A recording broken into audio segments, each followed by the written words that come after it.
खरोखर राज ठाकरेची क्यू येते। मला हे सांगा, राज ठाकरे तुमची जी मुलं आहेत, तुमच्या ज्या औलादी आहेत, कोणत्या शाळेत शिकल्या?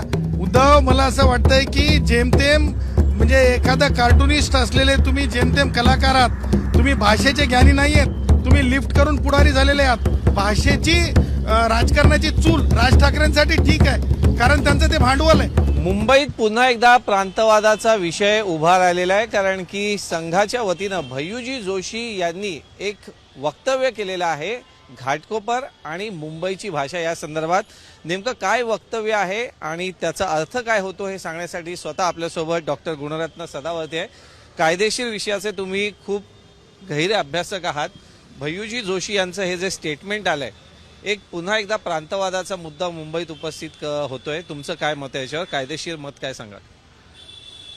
पूजनीय भय्यूजी जोशी हे ऋषितुल्य आहेत। त्यांचं चिंतन हे जवळपास 70 वर्षाचं आहे आणि त्यांनी जे वक्तव्य केलेलं आहे भाषांच्या बाबतीमध्ये, भाषांच्या सौंदर्याच्या बाबतीमध्ये, कारण विविध भाषा हे या देशाचं सर्वांकष सौंदर्य आहे, या देशाचं एकतेचं प्रतीक आहे। आणि त्यामुळं मी भय्यूजी जोशी यांच्या वक्तव्याचं स्वागत करतो। त्यांचं वक्तव्य भारतीय संविधानाची एक दृष्टी असलेलं वक्तव्य आहे आणि त्यामुळं जे टीकाकार टीका करत आहेत, जे दात काढत आहेत, म्हणजे खास करून आदित्यसारखे म्हणजे अर्ध्या हळकुंडानं पिवळे झालेले म्हणायचं नाही आहे मला, परंतु जरा ज्ञान स्वतःच्या डोक्यामध्ये पाजरून घ्यावं की भाषेची जननी कोण आहे आणि त्याच्यानंतर आपल्याला भाषेचं काहीतरी माहीत असायला पाहिजे, मूल तत्व, मूल मंत्र, त्यानंतर बोललं पाहिजे। त्याच प्रकारे उद्धवच्या बाबतीतही मला तेच म्हणायचं आहे, म्हणे राजद्रोहाचा गुन्हा दाखल करा। उद्धव, मला असं वाटतंय की जेमतेम म्हणजे एखादा कार्टुनिस्ट असलेले तुम्ही जेमतेम कलाकार आहात, तुम्ही भाषेचे ज्ञानी नाही आहेत, तुम्ही लिफ्ट करून पुढारी झालेले आहात। त्याच्यामुळं त्याच प्रकारे राज ठाकरे ज्या प्रकारे व्यक्त झाले, मला खरोखर राज ठाकरेची क्यू येते।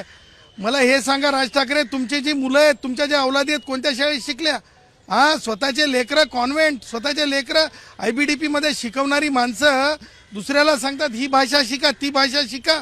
आमचा उत्तर भारतीय असेल, भोजपुरी भाषा असेल, किंवा गुजराती भाऊ असेल, गुजराती भाषा असेल, बंगाली भाऊ असेल, बंगाली भाषा असेल, सगळ्या भाषांचं म्हणजे सौंदर्य आहे आणि म्हणून व्यक्त होणारा फॉर्म्युला म्हणजे भाषा आहे। भाषा ही सक्तीची असावी हे मुघली विचार असू शकतो। भाषा ही आपल्याला ज्या प्रकारे व्यक्त होता येईल ती भाषा आहे। महाराष्ट्र शासनाची जी आहे म्हणजे ज्याला म्हणतो ॲडमिनिस्ट्रेटिव्ह लँग्वेज मराठी